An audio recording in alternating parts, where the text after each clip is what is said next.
Welcome to the SCHEELS Outdoors Podcast, your source for information on hunting, fishing, and all of your outdoor passions.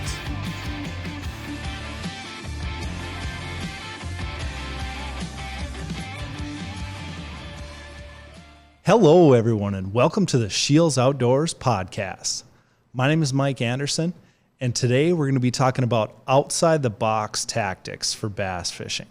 We've got a really cool guest with us today, and his name is Tarrence Gordwin, also known as Pondboyss on Instagram and YouTube. He's got a really unique style and is going to have a lot of tips and tricks for us, along with some really interesting stories. Tarrence, thank you for joining us today. Can you tell us a little bit about yourself and how you developed a passion for fishing? So I developed a passion for fishing a long time ago with my grandpa. That was just something that we did after church because we spent a lot of hours in church on Sundays, bright and early, never missed it, and then we go to work for the rest of the week. So there was church, and then 6 days after that, it was just work. So after church, he knew that I hated sitting in church that long. After that, we would go get fish or shrimp, or on special occasions, we go fishing. So just vivid memory in my mind of us just sitting on the, it's just this vision of me sitting on the the deck, at the end of the deck. And it's like he's looking at me and we're just fishing, and you could smell, the worms and the fresh smell of like fish. I don't know if you've ever been on the lake like that in the morning, but you can smell like the outdoors. So that memory played really vividly in my mind for a long time after he passed away. I did get to see him before that, but I wasn't in a position in my life that he would be proud of. But after a while, we still connected on the phone, and I kept him updated, and it was really cool that I at least got my life together to a point where he was proud before he passed away. And I just felt like I didn't really get to make him as proud as I wanted to. So I don't know what made me do it, but I went to my dad's house, who now is like my dad. I'm basically adopted. He had a rod in the garage, and I saw it for a while, and I was like, I kind of want to reconnect with my grandpa, and this was something we did, so this memory's playing in my head. Let's go do it. So I go take out the rod. I just didn't remember what I was doing. Like, as a kid, prior to leaving my grandpa and, living my life with my mom, moving to Plano, that was something that I did. I would go out with my friends. They were way more experienced, but I was the guy with the line and the little worm on the end and hand tossing it. That's what we did. So when I wanted to reconnect, that's kind of what I picked up doing. Just went out there, didn't have any idea what I was doing. And I kind of just started posting on social media like, hey guys, I have no clue what I'm doing. I do want to learn more about fishing and blah, blah, blah. And we kind of created a small community like that. So I would go out and try it again. I would go out and try all the things that everybody said. And we kind of built a real tight community like that. So multiple people saw me using their advice. I would give them my feedback, back to them. And it just created a really cool thing. And then after that, it just kind of blew up. I just resonated with fishing. I understand it. When I get out there, I kind of just get into this crazy zone.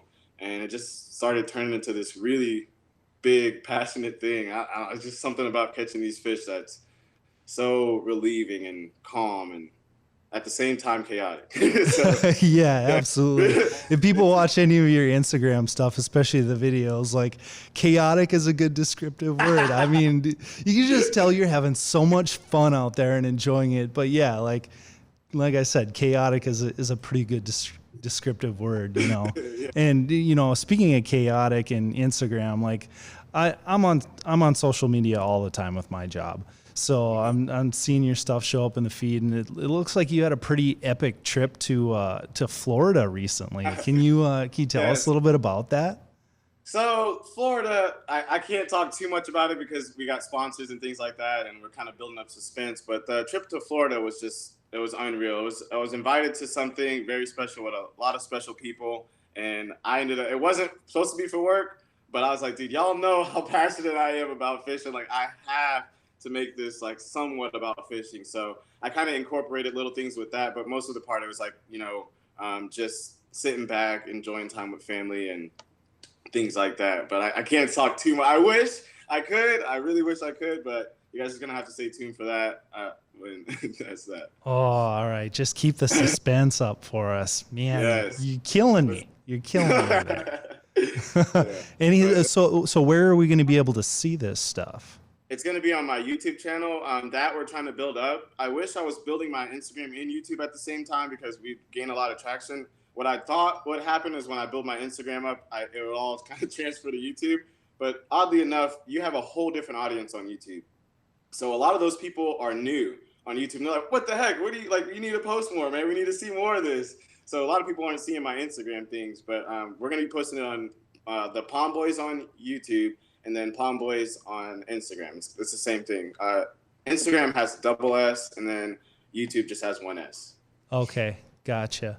Yeah, we kind of experienced that too on the SCHEELS Outdoors side of things because we've got like, we're coming up on 100,000 followers on SCHEELS Outdoors Instagram, but there's like 10,000 people that follow us on SCHEELS Outdoors YouTube. It's like, we got a ton of cool content, guys. You got to come over and check this out. So yeah, if you have any secrets on cracking that code, let us all know. I'm working on it. Oh, very cool. So you recently signed on with the Colony SCHEELS as a pro staff for them. Can you, I know a little bit about the backstory, but definitely not all of it. Can you talk us through how that sort of came to be? So I heard about SCHEELS just randomly. I think we went to the store and I was like, what in the world is this? Like, why is it such a big deal? I had no idea. And I went inside and they literally had probably 9 out of 10 of the sponsors that I had already in there in stock. And it wasn't just in stock. Like they had all the exclusive stuff that for some reason, I don't like to wait for my things online. I like to go in the store, get, the things that I want. And when I went to SCHEELS, they had all the fishing stuff. Like, I'm talking about like the mega bass things that you got to wait online or you got to go all the way down the highway, like an hour and a half, go to, another store, something like that.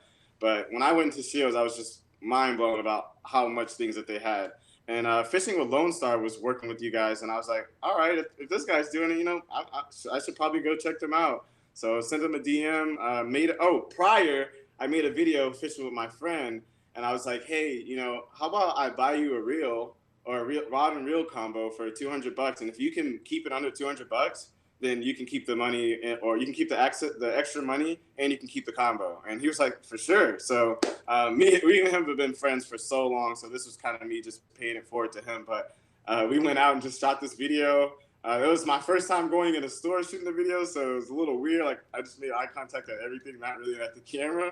But it was just a really cool experience. We went in there, we did our thing, and everybody liked it. So we were thinking about trying to do another like giveaway or something. And I ended up hitting up SCHEELS, and I was like, hey, did you guys see the video? Like, do you think that was kind of cool? And I thought I was kind of going to get in trouble because I was worried if they're going to like say, hey, delete it. You can't do that. And they were like all about it. So I sat down with Alex and all of them, and we just started talking and brainstorming, and it was so professional. So at the end of the day, I was like, this has to work. Like all of it flows. All my sponsors are okay with it. It's right here, 10 minutes down the road. And then I get to see like all the people who are local fishermen. They're going to go to SCHEELS and get their things because it's in the center of everything. So one is SCHEELS, and then two, location is awesome. So I feel like everything just lined up, and we're just seeing how the first year goes and see what we can make happen. Yeah, very cool. And we're all about inspiring people and showing passion. And I mean, like, you watch like the first 10 seconds of your stuff and you just like shine all that. So it's like, yeah, it's the stars really align there. Yeah. I actually had this guy comment the other day, and he's like, he probably didn't mean anything by it, but he was like, why are you so dramatic? And I was like, I knew someone had finally was going to say something about it. And I just messaged back and I was like, dude, it's just my passion, man. Like I would hate to go out there and, have to fake all that stuff and it just be weird, but it's so cool. I actually delete a lot of my goofiness, like a lot of my laughing, just because I was like self-conscious about it, but people are starting to notice and they're like, dude, we love seeing you laugh, like have fun. So I keep it in there, as embarrassing as it is. It's just me just being me. So I don't know. Yeah, sometimes you just got to put yourself out there, step outside of your comfort zone a little bit. It's like, hey, this is me. I'm not going to hide it. So if you like it, great. If you don't, there's a lot of other stuff out there too. And it took a while to get to that point because not everybody was on this boat. Like I said at the beginning, I was out there not knowing what I was doing. At the time, I was a realtor. I had a kid and I was working 2 jobs. So fishing was like I was literally squeezing it in on all the extra time. So you could see how that would affect other things, create chaos. And I just kept going with it. It's not easy. It's definitely not easy, but you're just now seeing the rewards. Like, you're just now seeing the smile on my face, because that's what happens when you just put your head down and just keep going forward. Yeah, for sure. Just, stick the course, and you got to work hard at it. So, for people out there that are aspiring to be a sort of pro staff, for whether it be a vendor, a company, or a SCHEELS or anything like that, do you have any tips for those people? I'm glad you asked that, because the tip would be, let's work with companies that we feel passionate about. Okay, like, when you're gonna go work with like 6 Cents, or you're gonna work with these other companies, let's do a little research on them. Let's kind of figure out why we would want to work with these companies. Like, what are their numbers? Like, what can they do for you, and what can you do for them?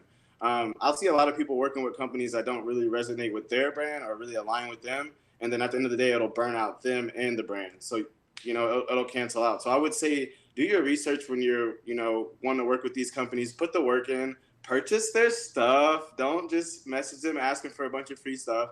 Purchase their stuff. Do you really like their equipment? Find that one thing that you really like about that brand, and just go with it. Like 6 Cents, their swim jigs, I could fish that swim jig for the rest of my life. Like, that's my key thing that I talk about. So when I work with that company, I was like, okay, these are the things that I like about this company. I like Casey. I like Milliken. I like where they're going. Like, they might not be this huge brand, but they have, leg room to grow, things like that. So there's a lot that goes into it. I would say, don't be so worried about getting that first free, because I feel like a lot of people think pro staff is a bunch of free stuff, but at the end of the day, you guys are both working. The free stuff is still you working for it, Yeah, like, for sure. For something like that to work, it's got to be mutually beneficial. Yeah. Like, so, okay, you're getting stuff, and you're like, what are you going to do? So, like, a message saying, hey, can I get some free stuff, versus a message like, hey, I love the action of your swim baits. Like, can I work on getting some more so I can show the world how awesome they are? Like, exactly. Road 2 is going to work a little bit better for you. Yeah, and a lot of people get rejected, or you don't even get to see that message, or things like that. So the really cool thing is, go out there and make some content for them. That's when they'll see you. They'll be like, oh my God, this guy keeps tagging me in our freaking crankbaits. We're going to just give it to, we're going to try to work with him or something like that. So things like that will really help you. Definitely focus on the long run and not the short-term return, or, the quick, oh, let me get this. Okay, if they want to send you one bait, be okay with that, and work that one bait up until you feel like you've earned your way up to another position. So definitely that's one of my biggest things, and that was one of the things that really helped us, and it keeps going because people notice that as well. People notice that you're working with brands that actually resonate with you, and it's just people know it. You can't fake energy, you can't fake those things. So absolutely. All right, well, I'd like to dive into the fishing now. So you've got a super interesting and outside the box style of fishing. I mean, you're out there on a paddleboard, you're out there on a kayak. Like, what really intrigues you or got you into that style of fishing? Okay, so let's start with the bank. I started as a budget angler, 100%. The reason why I even worked with pro staff and things like that was I did have these really cool baits that I liked, but I was like, man, they're so expensive. I keep getting snagged. Wouldn't it be cool if, like, I could work with this company and, like, we both benefit each other? That's kind of how it started. So I was beating the bank, just on the bank all the time, fishing. And then I was like, there's other places that I can't get to, or, like, I'm on this bank and I just feel like I'm really limited on, my access to getting on these fish. I made a lot happen from the bank, don't get me wrong, and I still really enjoy fishing from the bank. But my biggest deal was I just wanted to go out more. I wanted to explore more and, like, go further out of town and, not have to worry about possibly not having a way to bank fish or getting bit by a snake or, all the mud, the bugs and things like that. So that's when I started and got my first kayak, which I kind of wrote that down. It was a bona fide RS 117. And I just wrote it down. I really wanted it. And when COVID hit, I just had an opportunity to go purchase it. And I just went all in. And I mean, it was just uphill from there. People were like, you're on a kayak? Like, what the heck? Pondboyss on a kayak? And I just kept going. The RS 117 was an extremely stable kayak. So I was able to, it was extremely stable and light. So I was able to throw it on the roof. At first, I didn't even have a roof rack. I just styrofoam pads. And okay, this is another thing. So I was like, okay, Yakima, I don't have a way to get my kayak around. This is the deal. I really like what you guys going on. Boom, boom. And we connected. Hey, this is what I'm going to do for you. And then this is what you could do for me. And then I was able to put my kayak on the roof, efficiently and go travel. So then we got into the kayaking. The kayaking was really fun. But then I heard about boat and they messaged me and they're like, hey, man, wouldn't it be awesome if we put you on our paddleboard to like catch fish or whatever? And at first I was like, dude, this sounds like just chaos. Like, this does not sound fun. There's no way that this is gonna. And they're like, dude, we're gonna bring it to you, test it out, and if you like it, you can keep it or whatever. And that's the deal. And he actually drove. Sean Murphy drove about, I think it's like 16 to 17 hours, and met me in person, did a photo shoot, brought the paddleboard, brought all the accessories, and I fell in love with it. So Sean came out. I fell in love with him. He's a really cool guy. He told me about the brand, got real personal with me, and just learned a lot about the company. So I was like, okay, I'm going to check it out. So I got on the paddleboard, and it was like some of the windiest days, but you just make it work. And when I was really sold on it was when I got on those windy days, I was still able to not fall off the kayak. I mean, I'm not kidding you. It was probably 50 to 40 degrees when we first started doing this. Mm-hmm. When he even came out and did the photo shoot, we had a wind advisory, which was another curveball that was thrown at us for the photo shoot. It was pretty hard, but when I got on it, I was like, I feel comfortable on this thing. Like, I'm fine with this wind. And I don't know if you're out in Texas, but lately we've just been getting hit with wind, and I've been taking it out. I even took it to Houston and private water fishing with it, and that was 17 mile per hour wind. So yeah, I'm from North Dakota, so I'm very, very familiar with the wind. Yeah. So I was worried about even falling in. I wasn't worried about falling in and getting cold. So that's a big thing. Like, I pushed myself to go out there, and I trusted the paddleboard enough to even go out in the cold, knowing that if I fall in, things could be dangerous. I could get sick. It would be really hard to get an hour and a half home soaking wet and things like that. So I ended up just building trust with the paddleboard. Played sports my whole life, so balance, I guess, played a big part in that. It does hit your core a lot when you're standing up. Mm-hmm. You got to have a lot of core, and that's kind of what's going to keep your balance. But other than that, I think the paddleboard does most of the work for you. If you're not trying to do backflips and doing all that, I think the paddleboard's fine. And I have the smaller version, so imagine me getting, a couple more foot on there. I think that would just be stellar. Yeah, I mean, to me, that's wild. I mean, I realize that paddleboard is different than the one we have at the lake place, but getting on there, I just okay, this is interesting. Yeah. Stand up, there's 5 mile an hour wind, and I'm like, okay, this is sketchy for sure, but hey, it's fun. So whatever, I'm gonna get out and try it. But me trying to think about casting on that and fighting a fish, and not to mention filming it at the same time, that's a lot of stuff going on. So I mean, so when you started doing the paddleboard thing, did you start with a rod right away? You just jump right into it, or did you get comfortable on it and then move to fishing? How did that work? So I jumped right in it. Fishing for me was a lot of trial and error, and the cool thing was I posted all my errors. So if I fell out of the kayak, you're gonna get that footage. If I dropped my $400-$500 rod and reel combo, you're going to get that footage. So I wasn't afraid of failing. I knew that things are going to go wrong, but I know when things go wrong, I'm able to come back and tell people, hey, this thing is not for everybody. This is what you need to do. This is what you need to be prepared for. Not talk bad about the brand, but let people know what they're about to get into and things like that. So when I got on the paddleboard, I wanted to be honest with myself and the brand. So when I hopped on it, it was all right, we're going to go full in. I trusted to even be out here. Why not go all the way? So I brought 2 rods. And just went at it. I would go early in the morning. That was the thing, when the wind was kind of slow. And then when it really heavy, I would just go into the trees and put the power pole down and just stay there. So. Okay. Gotcha. So what's your normal setup on that paddleboard? What are you bringing out there? So it's going to be extremely light tackles.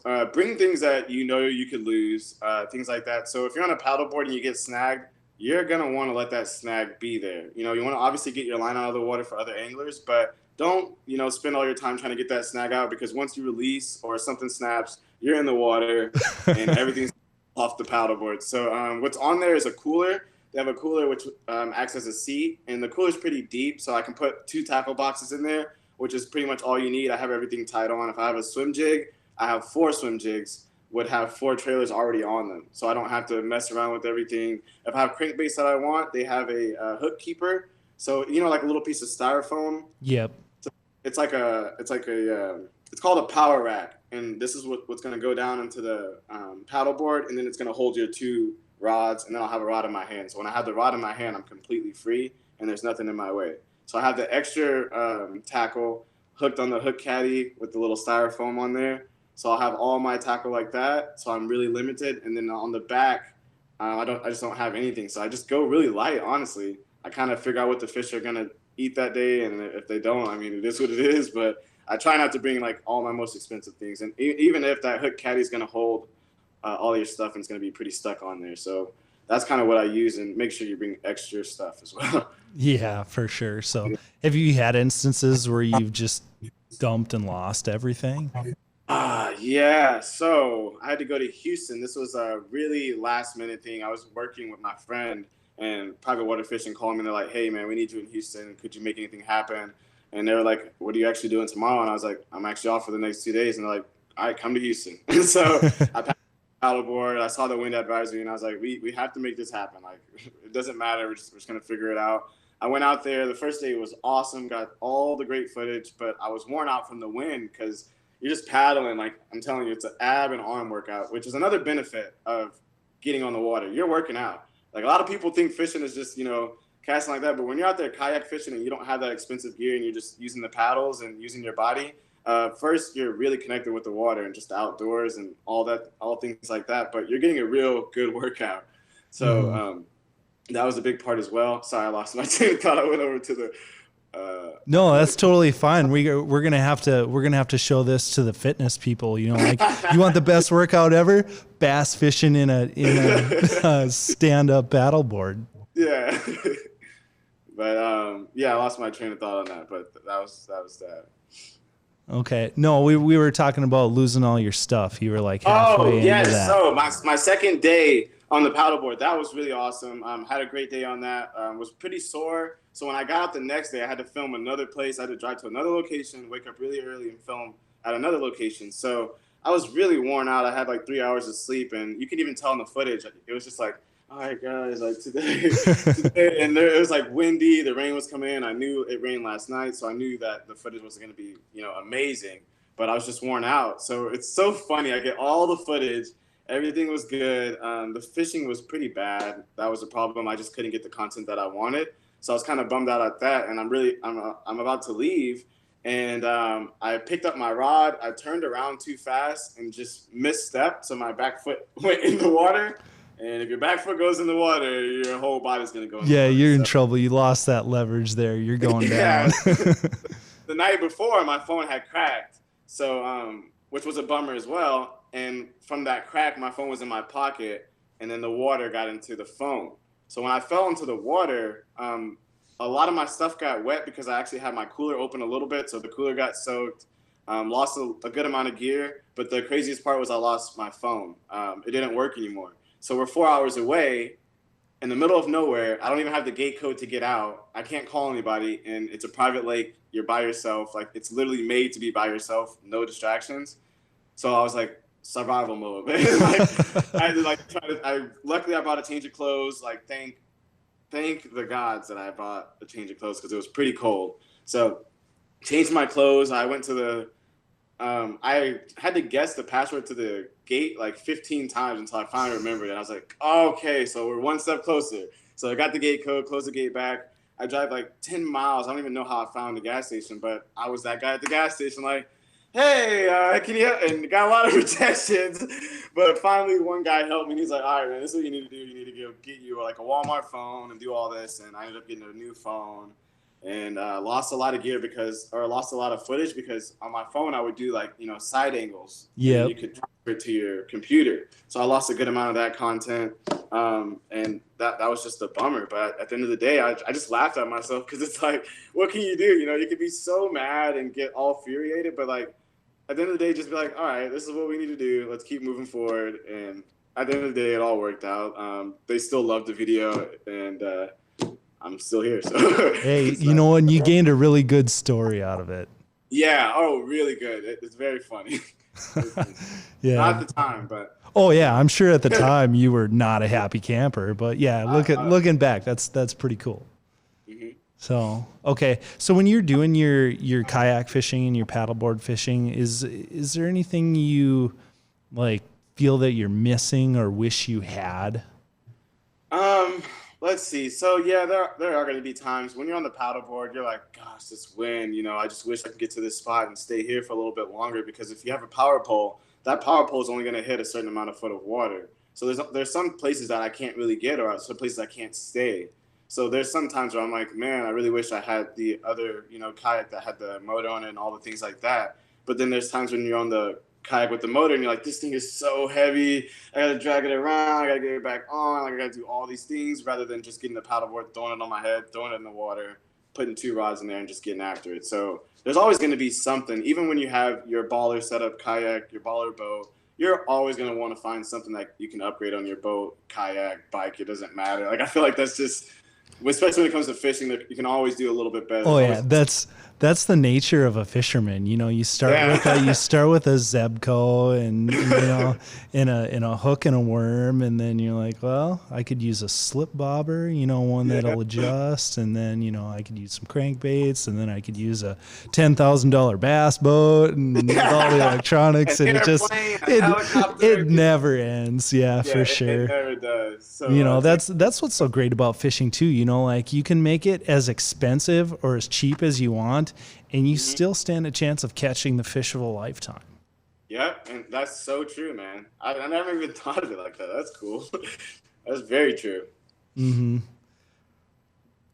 All right. I lost my train of thought too. Yeah, this gonna keep happening because there's just so much to talk about. It's really cool getting you to ask these questions, because I'm sure a lot of people want to have this time with me, and I try to be really active on Instagram, but I mean, like, I'm not trying to brag, but hundreds of DMs a day, it's hard to make everybody feel like you're there. But that's the really cool thing about us, is that's what I want. I love having that connection. It's just getting hard with all the content and things like that. So I love having podcasts and being able to just throw everything out there, because there's tons of people that want to know like the insights of Pondboyss and things like that. So it's really cool having this interview. Yeah, absolutely. And thanks for taking the time to join us. Yeah, no problem. All right. Well, let's go into the filming aspect of things. So, how did you first take that leap into deciding, hey, I want to film this? What's like the setup you're using, and maybe some advice for people that really want to get into filming your stuff? Awesome. So at first I would just start. I started with my phone, pictures here and there, and I would see other people's accounts that I really liked, and I was like, all right, this is really cool, but you have 180 pictures of you holding a fish just like this, like just like that. And I was like, something needs to change. Like, if I'm losing interest and I'm trying to grow, I need to adapt to that. So I was like, I need to change something. And that's when I ended up getting a GoPro. I actually saw this guy named Sam. He was in Dallas, and he would post a video every day. And I was like, how in the world are you posting a video every single day? Like, this is pretty hard. And he kind of gave me the rundown on it, and I just followed his steps. I looked at his and kind of tweaked it and made it into my own. But that's kind of how I got into it. I just bought a GoPro off of Craigslist. I was like, I don't want to get a brand new one because I don't know if I like this. So I got one for cheap, which there's going to be a lot out there for cheap, because a lot of kids get GoPros and, they're just, it's like, all right, I don't really care for it. I'll just use my phone. They get really excited about it for like 2 hours, and then it's like, oh, I'm going to go do something else now. So Exactly. So I ended up picking up a GoPro. I just remember it being pretty pricey at the time. So I was like, wow, man, I don't need to spend this much on my gear. Like, this is a pretty big investment. So I ended up getting a GoPro, and at the time I would just put these clips together. I'm telling you, I fell forward all the way like till here, and I'm still failing forward with everything. Like, that's just the way to do it. But I just did a bunch of research, and I would watch like John B, all the other fishermen. Like, they made these amazing videos, and I was like, I would love to do this. Like, my point was to document what I was doing. I just want the document so I could look back at it and be like, I caught that big fish. Like, that was me. That was me. And then posting it was just the plus. But I would definitely say, starting out, do your research. Go to YouTube.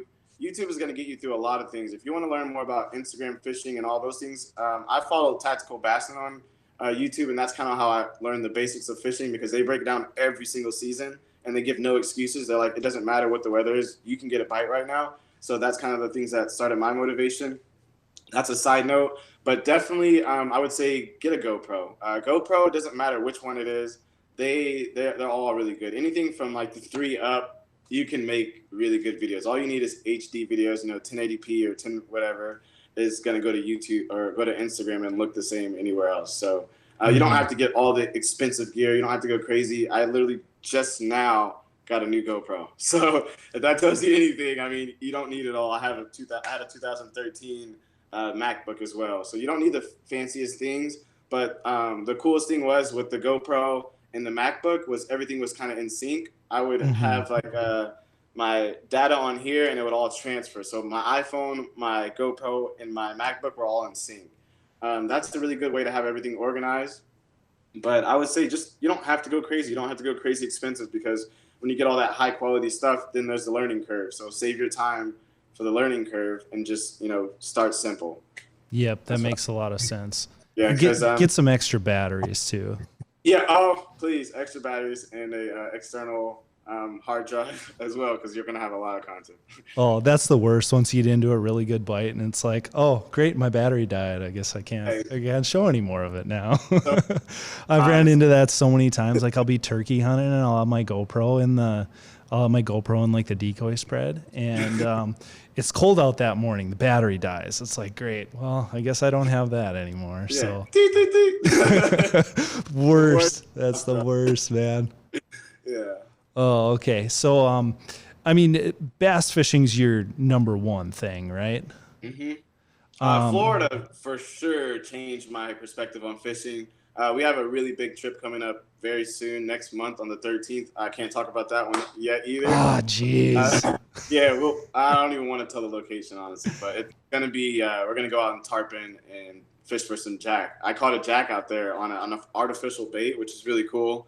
Everybody was fishing with live bait, and I was like, all right, check this out. Look, this is what we're going to do. I know nothing. And like, people from Florida, they want to school you. They're like, look, Oh, of man, course. this ain't you. Oh, that's not just Florida. That's everywhere. We Yeah, got a I'm like, newcomer look, trying some artificial bait. Like, who's this kid? I know. Yeah. So when they saw me catching, they're like, whoa, man. It was just a really cool experience. So Florida, I mean, the fight, I thought this jack was probably this big.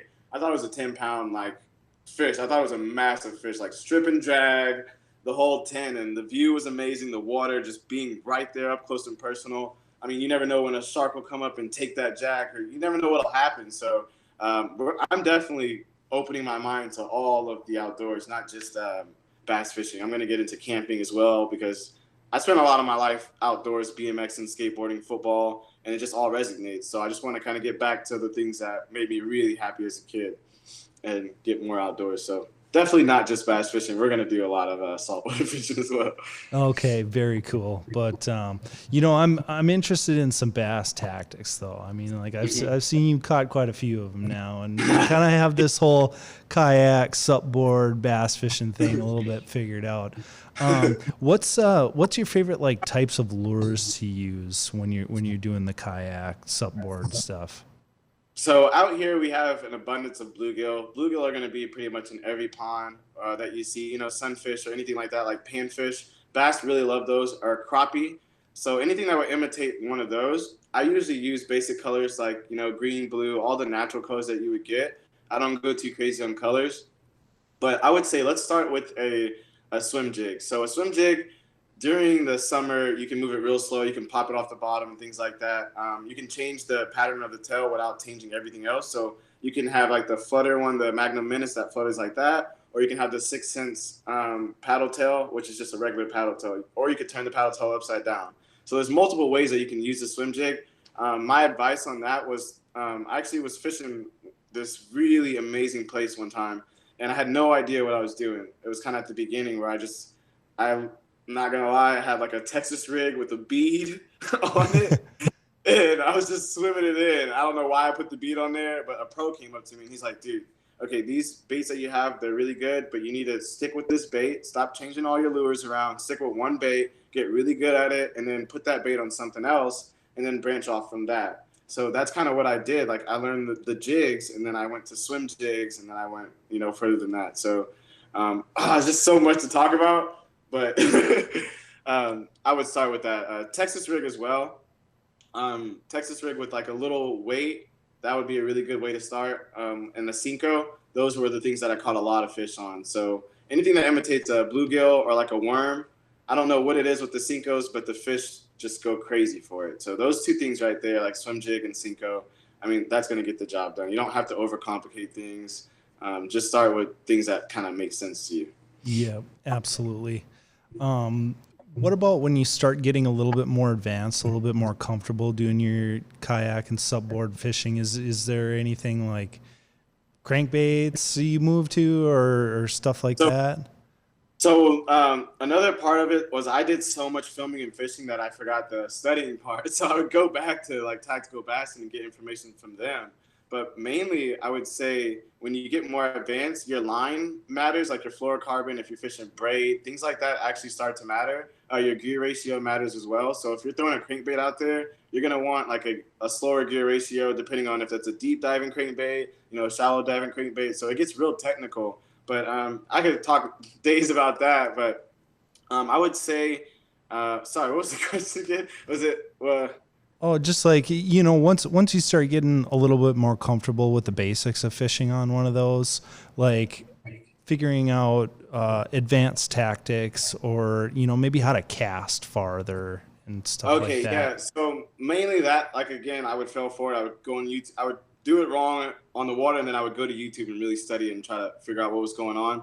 But if you have a bait caster, I would say dial in your bait caster. That makes a world of a difference out there in the water. Loosening your tension, playing with the gears. Don't be afraid to go out there and backlash. It's bound to happen, but that's the only way that you can test the limits of the reel. So definitely go out there and experiment. Don't be afraid to get snagged. Don't be afraid to throw the treble hooks around the grass. Just keep failing. Just keep failing forward. That's what's going to happen. So that would be my best advice on that, because I'm still in the same position. I'm still getting technical. I just switched to 13-pound fluoro. I was using 17 for the longest. So I'm still learning. There's just something about catching fish out there. It's just something that resonates with me, but I'm still in the same boat, and I still ask people, hey, or when people comment on me, like, you're using the wrong rod and reel gear ratio for this. And I'm like, man, thank you so much. Cause I was wondering why I wasn't catching fish or why I was losing fish. Cause at one point I was using a medium heavy rod with the SLX and I was throwing, like a big old swim bait and I wasn't catching fish. So you just fell for it and get out there and just keep trying new things. Not every day is going to be like an amazing day. Oh, absolutely. That's fishing in a nutshell. And I love that fail forward. You can't be afraid to not succeed immediately. And then you just, learn from it, move on and progress. Yeah. Cause I didn't like crankbaits at all. Like, I'm not kidding you. I just hated the grass. I hated getting stuck. And I was like, all right, this is the day. So I threw a smaller crankbait out there and it just reached the depth perfectly. And I had the fluoro. I lightened my fluoro. I changed my reel and my rod. And that day just changed everything about crankbaits for me. I was like, imagine if I just shut out the crankbaits and never thought about them. That day I caught probably over, 45 fish, all on film, like just crank after crank. Like they could not leave it alone. It was one of the coolest bites I've ever had. And now crankbaits is one of my confident baits. So then I moved to lipless. I'm like, okay, how can I do this? So I just, again, fell forward. So definitely get out there and just keep trying stuff. Same with the kayak. Like go out there and try your kayak and edit it and move things around. Mm-hmm. Very cool. All right. So we've heard a couple of pretty cool stories from you. Do you have a favorite fishing story? Let's see. Okay, let's tell my realtor fishing story. So this was when I have a ton, but this is a really big one. This is something that got me into getting big bass, getting spoiled, and getting big fish. So there was this property that I had to show, and it was in Lucas, Texas, which ironically it was next door to my son's mom's best friend. It was next door to her house. I didn't know at the time, but I was showing the house, and in the itinerary it says, stock pond in the backyard, really big trophy fish, all this. And I was like, all right, whatever. I'm kind of getting into fishing, and this is like, I literally had a spinning rod, like 60-pound fluoro, and had like a rattle trap on there, like a $2 rattle trap. I had no idea, like an ugly stick that was massive, no idea what I was doing. So I was like, all right, I'm gonna show up 2 hours early and just, fish this spot because I'd like to tell the residents here that, hey, it really does have big fish in it. That was honestly my intentions. But so I took a couple casts and I got snagged. Well, I got snagged and the line snapped, and I was like, oh, well, that sucks. Maybe that was a rock or whatever. Like, this place doesn't have fish, whatever. And then something told me, hey, man, that might have been a fish. That might have been a catfish or something. Just tie it on again. So luckily I had another rattle trap, which I lost confidence because it was a different color, different action. I throw it back out there again, and it's just boom, like dead still. And I'm like, all right, if I'm snagged, come off. And then you see, boom, the fish come up. I'm like, oh my God, my heart is like on fire. Like I'm just like losing it, and I'm reeling it in, and I get this fish in, and I kid you not, this fish was so big I didn't know it was a bass. I was like, what is this? Like what? And I was like, all right, no, it is a bass. And it like flops. It's such a big fish that, when a big fish flops, it doesn't do what a small fish does and goes everywhere. When it flops, it just goes, and I'm like, I'm not touching that thing. Like, heck no, like there's no way I'm touching that. So I go in my car and I get like these working gloves. And I'm holding this fish up like the most weirdest way, trying to get these pictures. And then people are like, bro, that's like a 9-pounder. Like that is a massive fish. They're like, you need to keep fishing. So I go back in there, and long story short, I ended up catching like 4 or 5-pounders back to back in this really small pond. And as you can imagine, the fight, I was just so spoiled. I showed the house. Nobody bought the house. I showed the house. That person must not have been a fisherman. Yeah. I sell the house. I'll tell you about that story at the end. So I sell the house, and so I was showing the house for somebody else. So after I finished showing the house, I went back to catch the rest of those fish, and the owner comes, and he's like, hey, man, he walks around his pond. He's like, hey, man, there's no fish in here. Like, there's no trespassing. You're on private property. You need to leave. And I was like, oh, no, man, like, I was just showing the property. I'll leave. But, I was the realtor that was showing your property. He was like, oh, man, I'm so sorry. He's like, I did not know you're the realtor that was showing the property. There's people that come here all the time, and they just fish my pond. Like, I'll wake up drinking coffee, and there's random people fishing my pond, so I thought you were, like, a random guy. So I gave him the rundown. He gave me the rundown. He loved the story, like, was so thankful that I showed his house.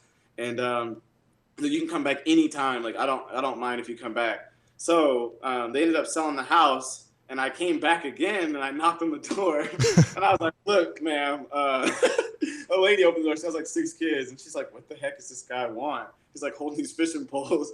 And I'm like, ma'am, there's some giants back there. Like, I just got to get back here. Like, do you mind if I try it out one more time? And she was really sweet. I wouldn't mind if she said, go away, but she didn't mind. And her husband came back there, and he was actually like a pastor. And we talked for like 2 hours just about life. And he ended up being a really cool guy. And he started managing that pond, and he was a bass fisherman.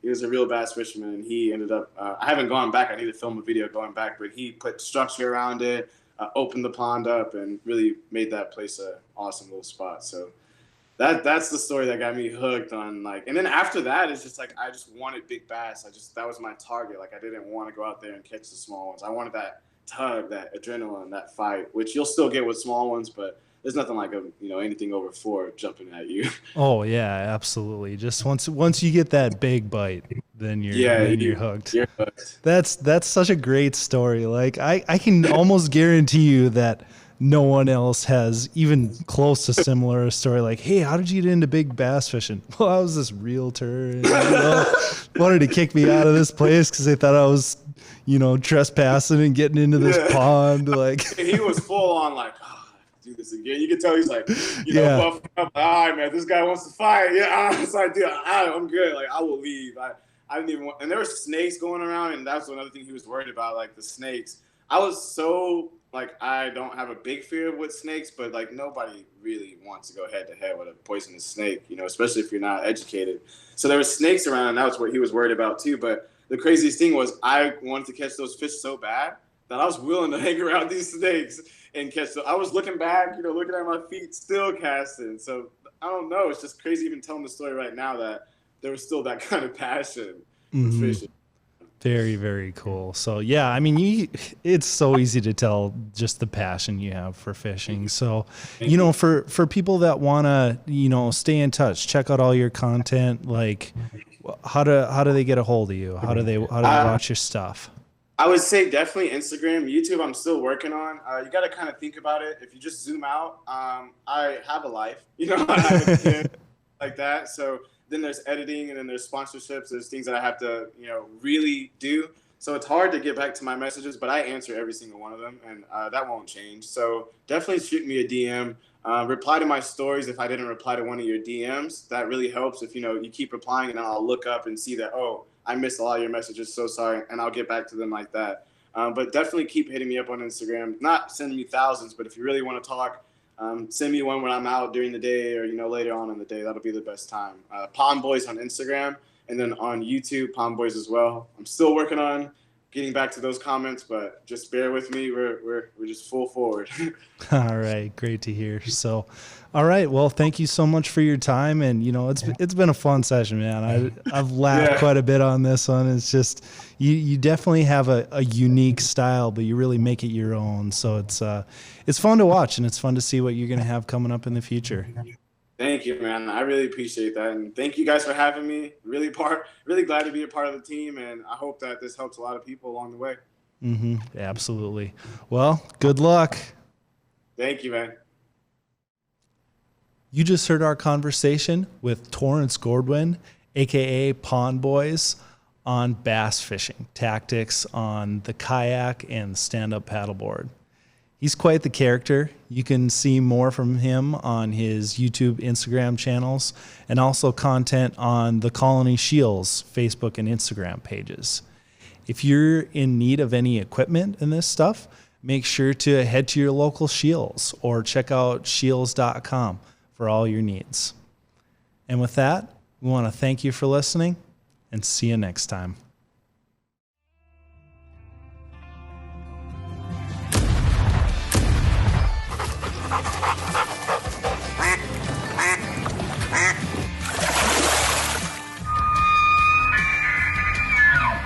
Thank you for listening to the SCHEELS Outdoors Podcast. Stay tuned for future segments and visit our social media pages, SCHEELS Outdoors on Facebook and Instagram for daily updates.